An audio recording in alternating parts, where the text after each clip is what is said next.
Yes, that's why, people, I said earlier in this program that we're trying to force, or rather, according to the code, I'm saying we should be trying to force or persuade or just talk them into it, white people, to do one of two things: produce justice or kill all of us non-white people. Of course, if they say, well, we're not going to give you justice, we're not going to do justice, we're not going to have justice on this planet, we're going to have a system of white supremacy. Yes. So since you give us this ultimatum, if you can call it that, you non-white people, I've decided that since I'm not going to give up white supremacy, I'm going to kill you all. Okay?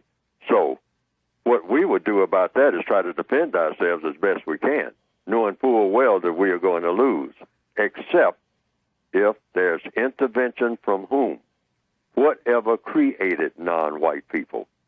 Now, all the people who say that they have faith should test that faith all the way.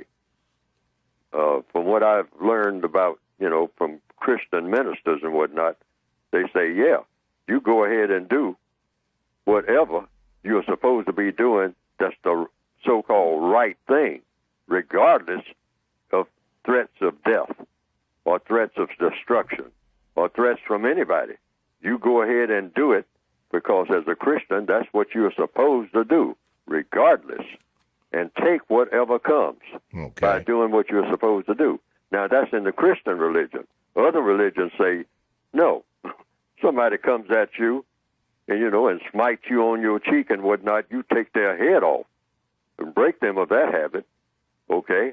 So that's other people's religion. So you just follow your religion when it comes to that. But I'm saying, what I mean by that statement is that black people shouldn't worry about the white supremacists exterminating us. The reason being, if they're successful at doing it, it means that whatever created us decided that they would be successful. And if they're not successful, it means that whatever created us decided that they are not going to be successful. And then there's another element here. Speaking of logic now, how is a white supremacist going to continue white supremacy and there's no non-white people to be supreme over? They understand that.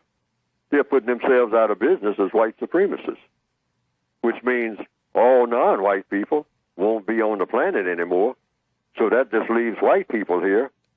Now what you going to do? Since you're all hyped up about killing people, you'll probably wind up just killing each other because there's nobody else left. That was my thought.